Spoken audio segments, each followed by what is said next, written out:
오늘 우리에게 주신 하나님의 말씀은 사도행전 5장 12절부터 16절 말씀입니다. 사도행전 5장 12절부터 16절 말씀입니다. 함께 읽도록 하겠습니다. 사도들이 손을 통하여 민간에 표적과 기사가 많이 일어나매 믿는 사람이 다 마음을 같이하여 솔로몬 행각에 모이고 그 나머지는 감히 그들과 상종하는 사람이 없으나 백성이 칭송하더라. 믿고 주께로 나오는 자가 더 많으니 남녀의 큰 무리더라.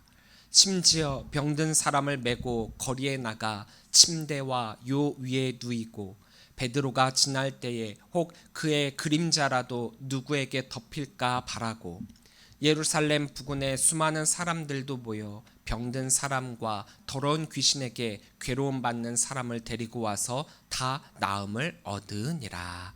아멘.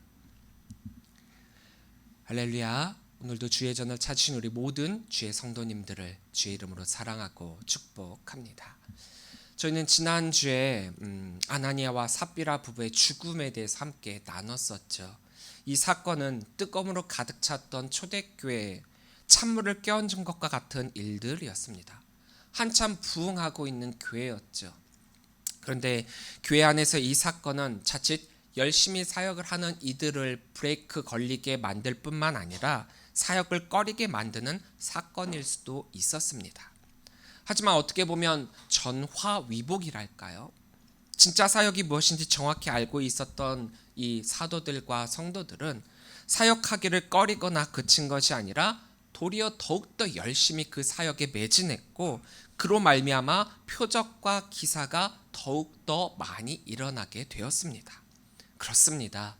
사역은요, 그 무언가가 있다라고 해서 멈추거나 하는 것이 아니라 계속 진행해야 하는 것입니다. 하나님의 계획하심은 그때도 오늘도 내일도 계속 쭉 진행되고 있기 때문입니다.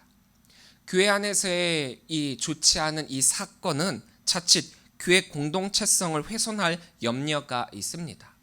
잘못된 의도와 방법으로의 사역은 아니함만 못한 결과를 맞이하게 된다라는 거죠.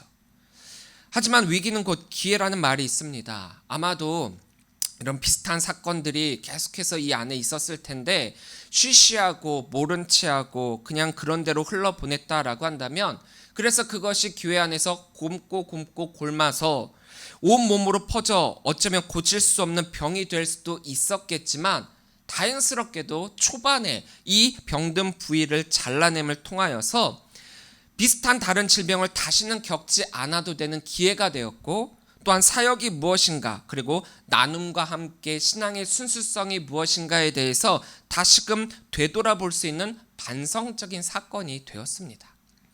교회 안에는 사람들의 눈에 띄기 위한, 그리고 자기를 드러내고 자랑하기 위한 모습으로 나오는 분들이 생각보다 꽤 많이 있습니다. 예전에 어떤 교회에서 이런 일이 있었습니다. 부활절날 목사님이 주보에 대표 기도를 아무개 권사님으로 올려놓으셨어요. 보통 이런 절기나 특별한 날에는 이 대표 기도를 완전 전담을 해서 담당했던 한 분이 계셨습니다. 그런데 목사님이 생각할 때, 아니 왜 이런 특별한 날 이 대표 기도를 꼭 그분만 해야 되는가 라는 생각을 가지고 이번엔 좀 바꾸신 거죠. 그래서 아무개 권사님한테 대표 기도를 맡기셨던 거예요. 하지만 원래 기도를 하셨던 그분은 주보가 잘못 나온 거겠지, 이거는 원래 내가 계속 했던 거니까 주보가 잘못 나온 거겠지 생각을 하고 이제 대표 기도 순서가 되었을 때 나갈 준비를 하고 있었습니다. 근데 사회를 하시던 우리 목사님께서 이분을 부르시는 게 아니라 아무개 권사님이 대표 기도 하시겠습니다 라고 딱 하니까 갑자기 이분이 난동을 부리면서 예배를 못하게 막았다라는 거예요. 부활절인데.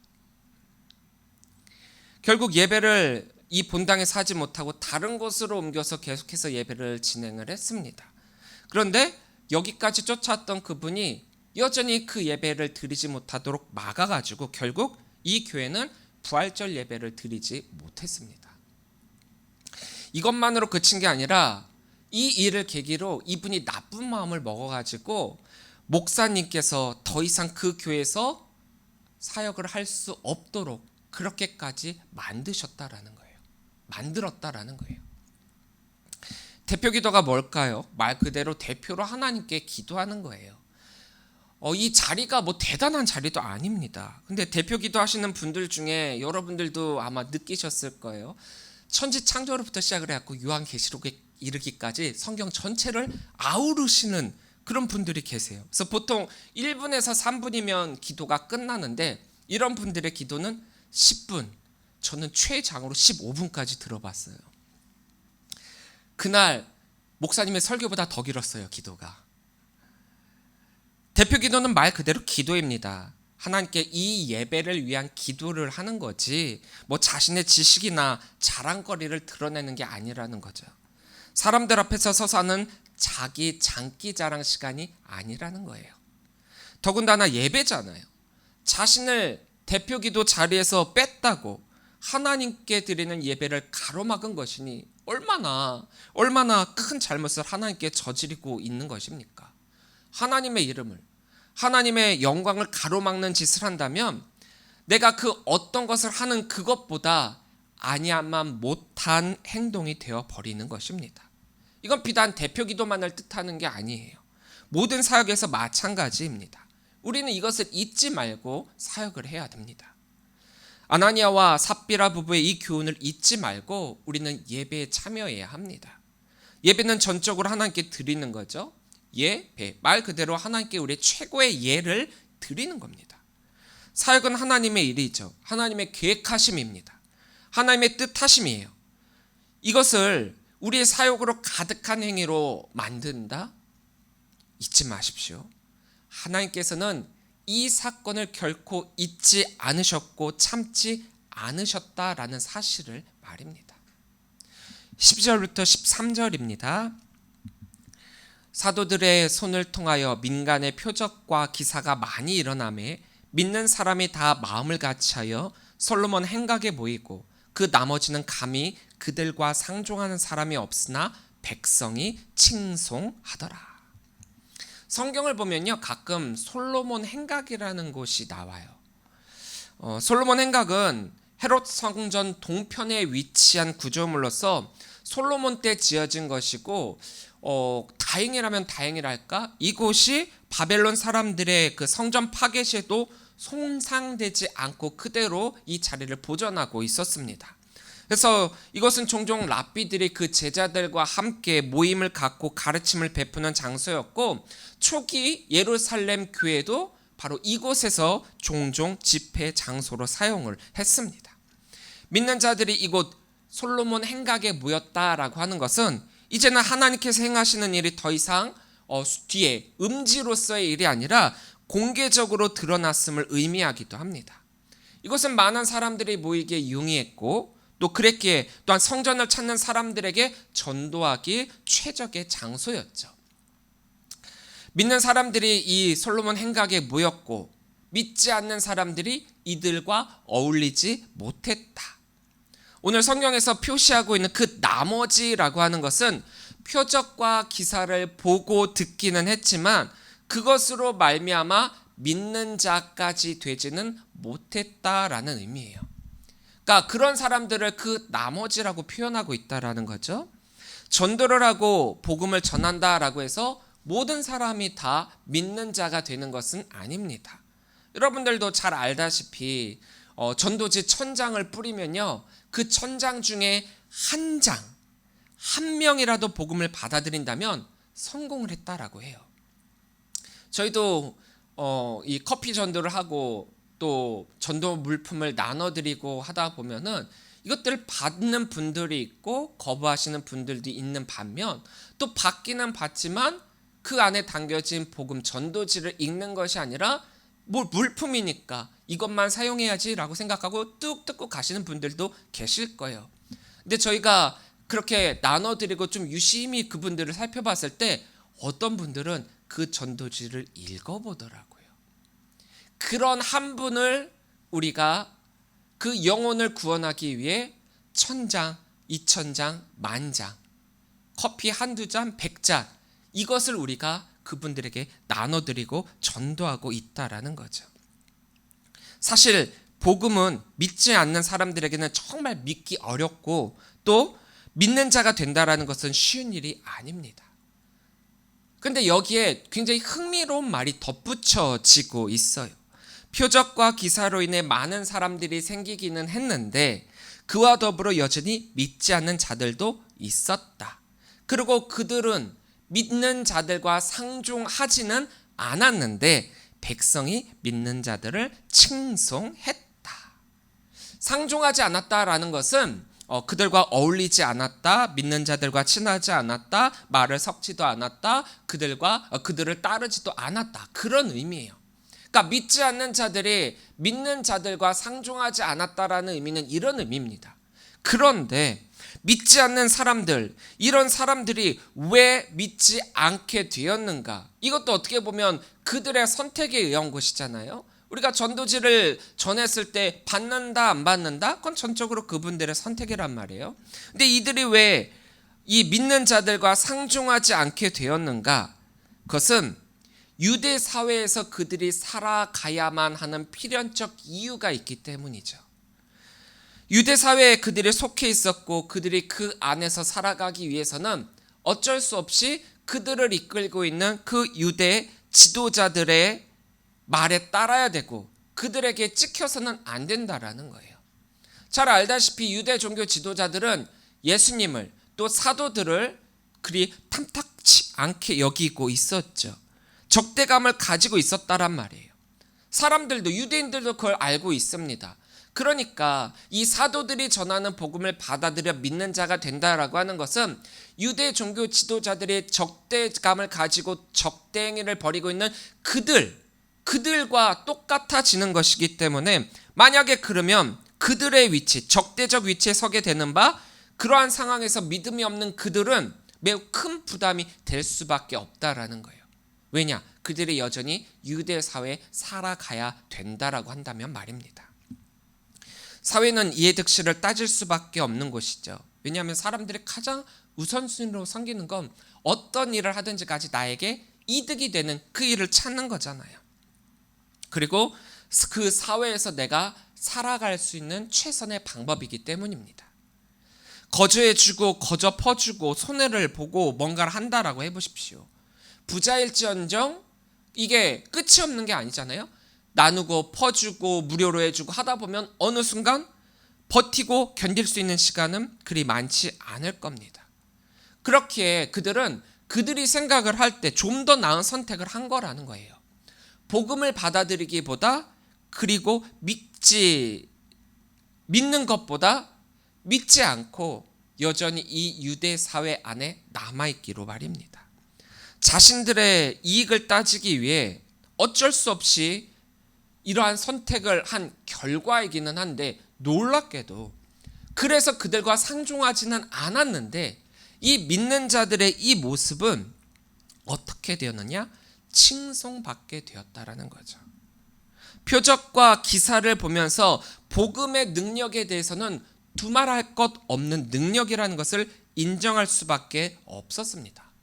경험적으로도 그렇고 이성적으로도 그렇고 이 사건은 도무지 하나님의 능력이 아니고서는 설명할 수 없는 것들이었기 때문에 이 복음을 또 표적과 기사에 대해서 칭송을 하게 된 것입니다.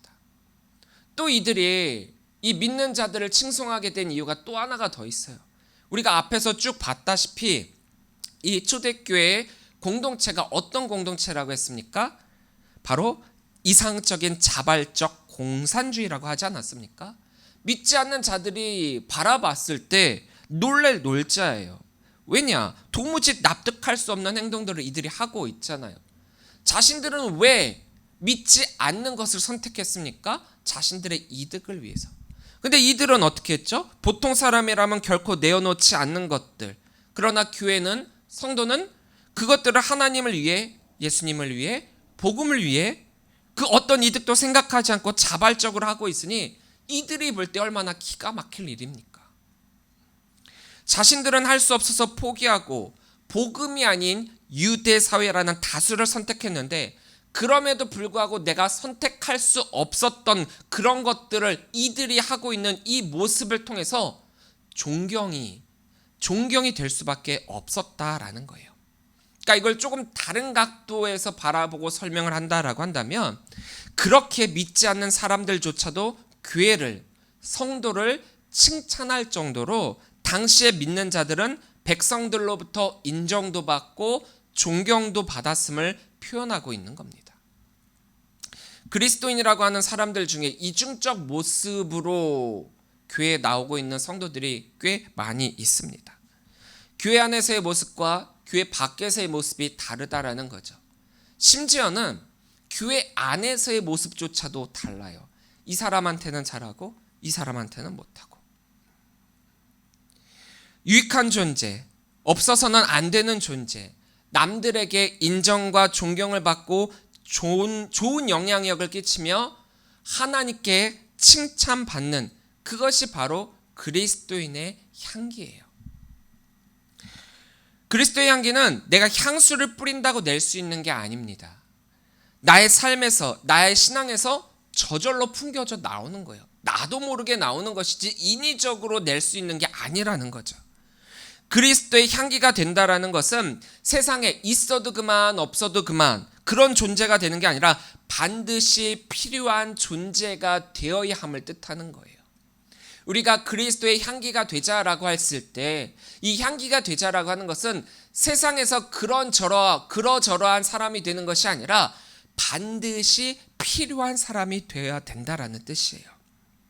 차라리 없었으면 좋겠다는 소리를 듣는 그런 성도가 되어야 되겠습니까?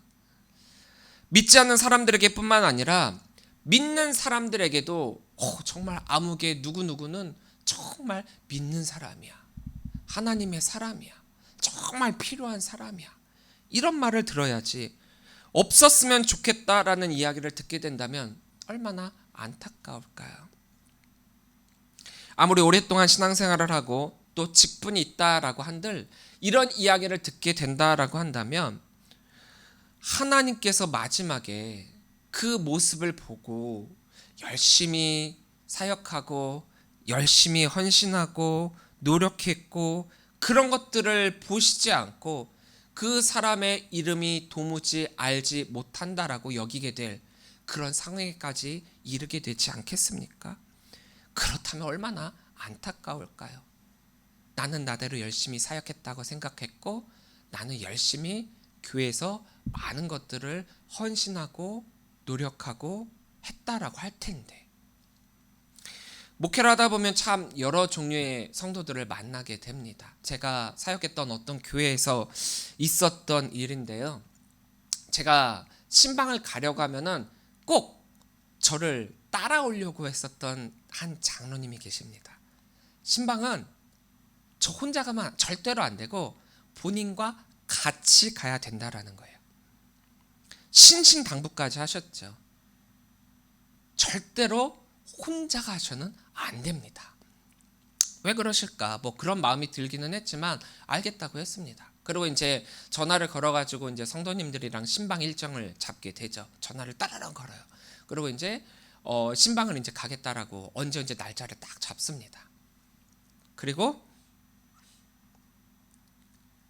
마지막에 성도님들이 저한테 꼭 공통적으로 묻는 말이 하나 있었어요. 혹시 아무개 장로님도 같이 오시는 거 아니죠? 네, 맞습니다. 장로님이 저와 꼭 같이 가고 싶어 하셔서 같이 갈 거예요. 그러면 이렇게 대답을 해요. 그 장로님이 오신다면 신방 안 받겠습니다.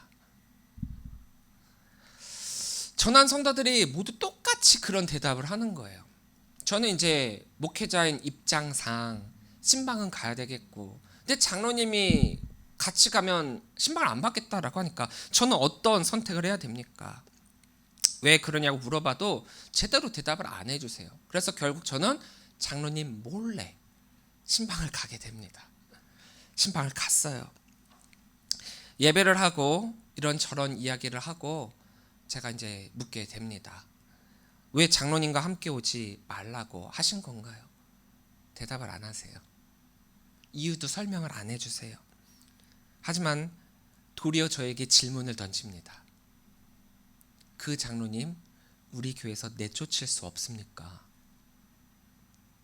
지금 이 장로님 때문에 교회를 떠났거나 못 나오시는 분들이 너무 많다는 거예요. 나중에 알았습니다. 이 장로님이 이 지역에서 또 이 교회에서 어떤 영향력을 끼치고 있었는지요.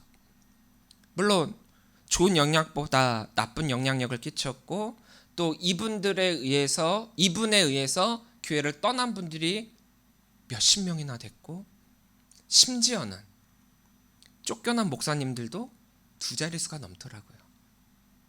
나중에 알았어요. 이 마을, 이 지역 누구나가 이분이 교회 다니시는 분이라는 거 잘 알고 있었어요. 교회에서 장로라는 거 다 알고 있었어요. 근데 전도를 하러 나가잖아요. 아무개가 다니는 교회 안 가요. 거기 누구 있지 않아요? 안 가요. 한두 사람만, 한두 집만 걸으면은 다 알만한 그런 지역이었고, 뭐 그렇게 큰 마을도 아니었단 말이에요. 그런데 그분 때문에 안 가겠대요. 제가 봤습니다. 저희 교회 말고 이제 조금 그 다음 교회라고 하는 교회가 거리가 좀 있어요. 근데 다들 그 교회를 가시는 거예요.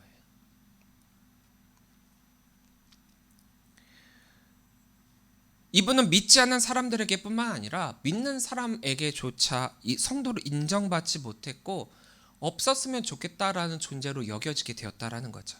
얼마나 안타까울까요? 더군다나 이 당시 이분의 아들은요, 침신대를 다니고 있었어요. 신학을 하고 있었고 목회자가 되겠다는 아들이 있었단 말이에요. 얼마나 안타까울까요? 신앙의 마지막이 되어서야 나의 신앙을 되돌아본다면 어쩌면 너무 늦은 거겠죠. 하지만 한참 신앙의 여정을 걸어가고 있고, 또한 아직 목적지까지 다다르지 않았다라고 했을 그 당시, 지금의 나를 돌아본다라고 하는 것은 어쩌면 잃어버린 길에 제대로 된 길을 찾게 되는 것이요, 그리스도의 향기가 아닐 뿐더러 도리어 내 몸에서 악취가 나고 있는 내 안 좋은 몸을 깨끗이 씻게 되는, 그래서 그리스도인의 모습을 회복하는 계기가 될 수도 있습니다. 또 그런 사람을 하나님의 사람이라고 할 수 있지 않을까요?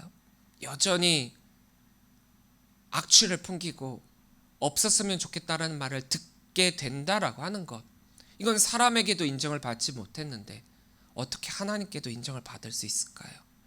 나는 잘하고 있다라고 생각할지 몰라도 사람들이 아니라면 반드시 그 이유는 있더라고요. 사람에게도 인정을 못 받는데 하물며 하나님께 인정을 받는다? 있을 수 없는 모습이겠죠. 믿지 않는 사람에게조차 칭송을 받는다면 그것이 바로 올바른 초대교회로의 회복, 그리스도인의 모습일 것입니다. 15절부터 16절입니다. 심지어 병든 사람을 메고 거리에 나가 침대와 요 위에 두이고 베드로가 지날 때 혹 그의 그림자라도 누구에게 덮일까 바라고 예루살렘 부근에 수많은 사람들도 보여 병든 사람과 더러운 귀신에게 괴로움 받는 사람을 데리고 와서 다 나음을 얻으니라. 얼마나 놀라운 일일까요? 얼마나 이런 이적을 경험하고 싶었을까요? 요즘처럼 뭐 병원이 많고 의술이 뛰어난 때가 아니잖아요. 2000년 전에 어떤 의사들도 많지 않았을 거고, 그랬기 때문에 어떤 병에 걸렸다거나 했을 때 제대로 치료받는 사람들이 과연 몇이나 됐겠습니까? 잘 사는 사람들이나 어느 정도 치료받았겠죠.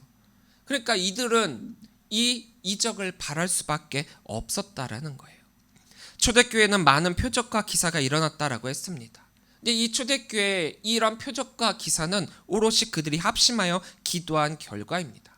이것은 곧 개인의 영광이나 능력으로가 아니라 예수님의 이름으로 일어난 사건이라는 거예요. 하나님께 합심하여 기도했고 그로 말미암아 이런 표적과 기사가 일어났다라는 거죠. 4장 30절에 이런 말씀이 있습니다. 손을 내밀어 병을 낫게 하시었고 표적과 기사가 거룩한 종 예수의 이름으로 이루어지게 하옵소서 하더라. 사도들이 모여 합심했고 기도했고 그랬을 때 이런 표적과 기사가 나타나게 됐다라는 거예요.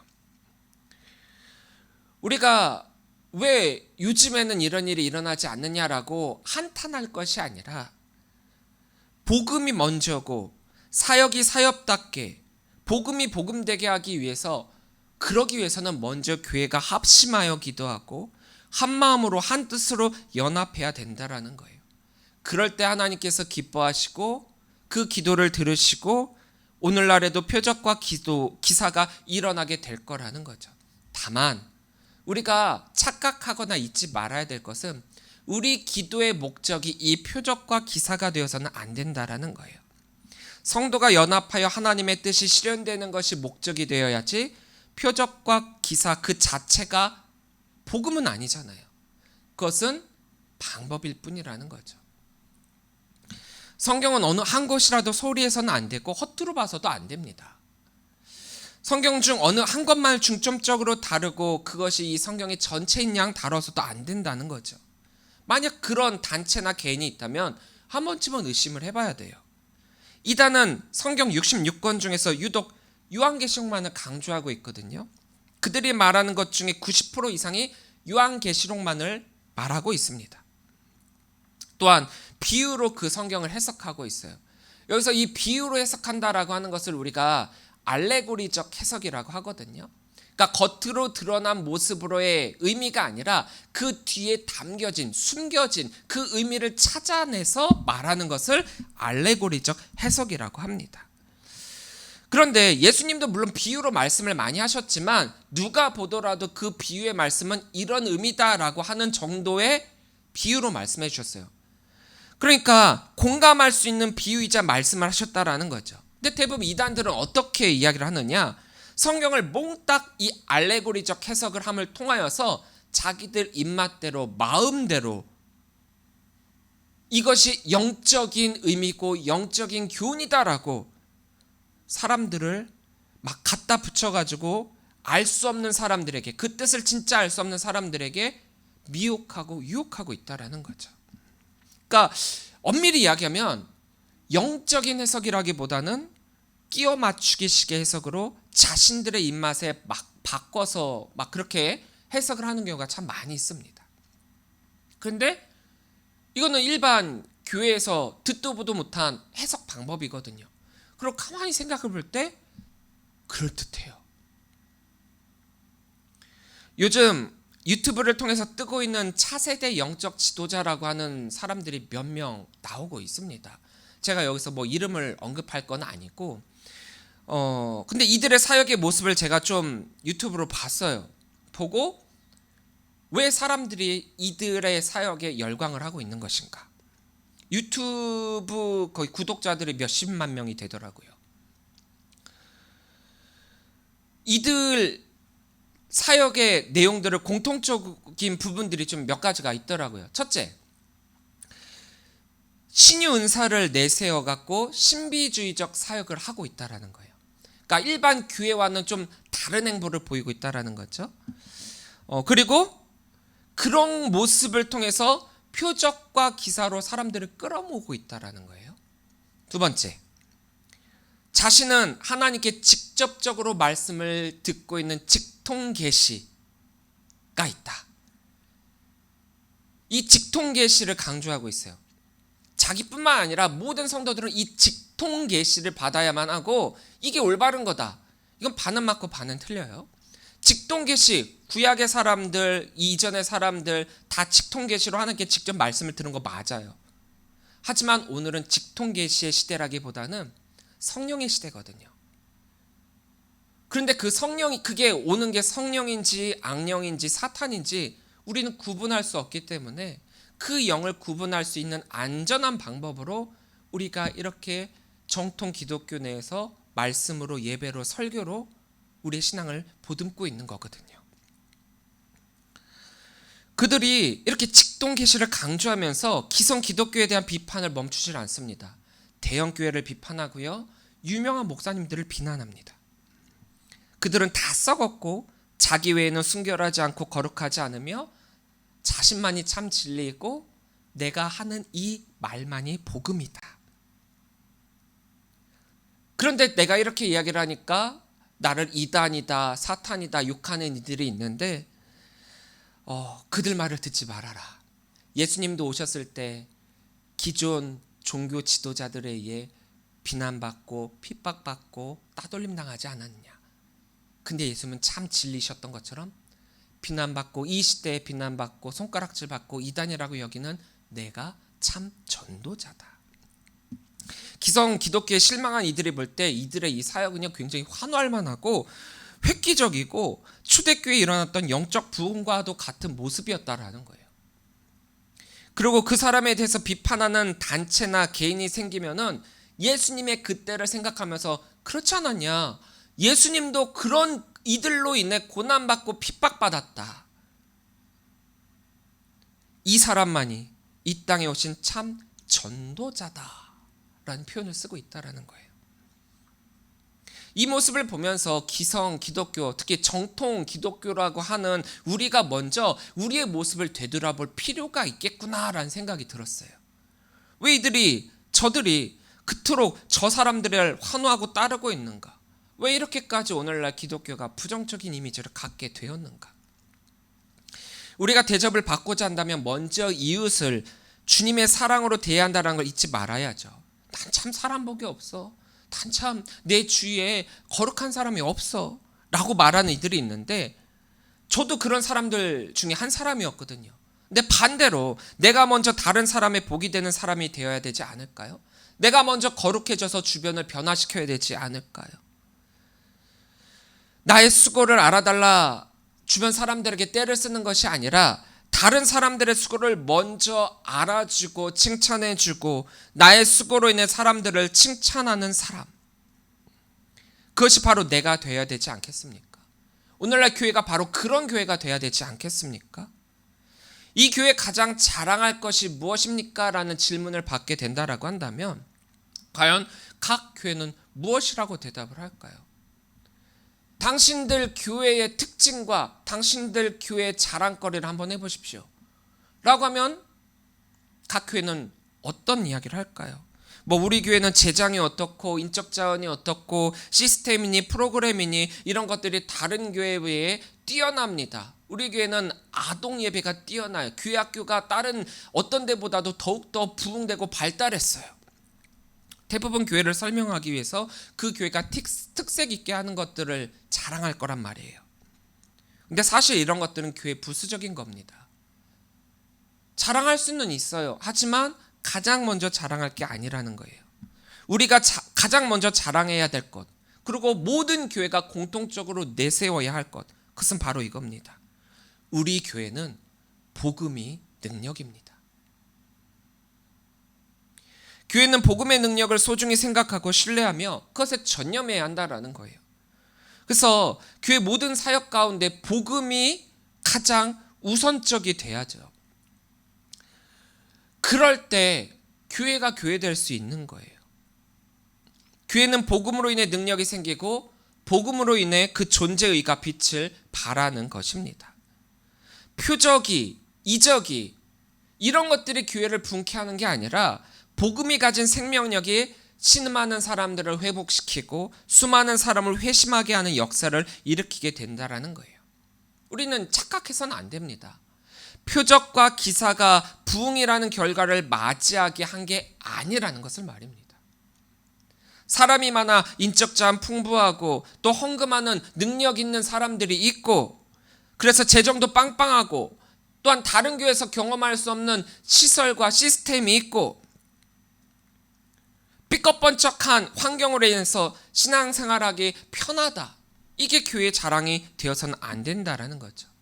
오직 복음의 능력만이 교회를 교회되고 하고 아무리 작고 사람도 많지 않고 초라하다라고 하더라도 복음의 능력이 있다라고 하면 그게 바로 교회라는 거죠. 예수님도 우리들에게 말씀하셨잖아요. 두세 사람이 하나님의 이름으로 모여 기도하는 그곳에 나도 너희와 함께하고 있다. 그곳이 교회라는 거예요. 뭐 물론 작은 교회가 큰 교회에 비해 내세울 수 있는 게 이거밖에 없으니까 그렇게 말하는 거 아니냐, 뭐 그렇게 얘기할 수도 있어요. 하지만 교회 크고 작음에 상관없이 우리가 반드시 우선순위로 여기고 잊지 말아야 할 것이 복음이 능력이고 복음이 우선이고 복음이 자랑이 되어야 된다라는 거예요. 근데 어느 순간부터 교회가 세상 사람들과 똑같이 세상의 것과 같은 것을 자랑하고 있다라는 거죠. 시스템이 이렇고 재정이 이렇고 사람들이 이렇고 프로그램이 이렇고, 필요 없다가 아니라 필요합니다. 반드시 필요해요. 하지만 그거는 제 2순위라는 거죠. 여러분들은 무엇을 자랑합니까? 성도는 나의 믿음을, 나의 신앙을, 나의 능력을 자랑하고 있지 않나요? 하나님을 자랑하고 복음의 능력을 자랑해야 하는데, 그래서 각 교회는 바로 이런 복음의 능력을 세상에 선포해야 하는데, 그것을 잃어버린 교회는 절대로 교회가 될 수 없습니다. 다른 것을 보시지 마십시오. 다른 것을 위해 신앙생활 하지 마십시오. 다른 것을 자랑하지 마십시오. 복음이 능력입니다. 복음이 우선입니다. 복음이 자랑입니다. 복음만 바라봅시다. 이것을 잊지 마시고 우리 교회가 바로 그런 복음의 교회가 되어 세상의 본이 되고 믿지 않는 자들을 주께로 이끄는 교회가 될 수 있기를 간절히 소망합니다. 그리고 이 사역을 우리 성도들이 감당하게 될 때 나의 자랑을 위한 사역이 되는 것이 아니라 믿지 않는 자들에게나 믿지 않는 자들에게나 우선 그 사람들에게 인정과 존경을 받고 마침내는 하나님의 칭찬을 들음을 통하여서 우리에게 맡겨진 이 귀한 사역의 본분을 잘 감당하고 거룩한 성도로서의 삶을 살아가는 우리 성도들의 삶이 되어야 할 것입니다. 복음이 능력이라는 것을 잊지 마십시오. 표적과 기사 중요합니다. 그것을 따르고 그것에 환호하는 거 이해할 수 있습니다. 하지만 복음이 능력이고 복음이 우선이고 복음이 자랑이 되어야 교회가 교회되고 성도가 성도가 되는 것임을 잊지 마시고 복음으로 향해 나아가 거룩한 성도의 삶을 살아가신 우리 귀한 성도님들이 되시기를 주의 이름으로 간절히 축원합니다. 기도하겠습니다.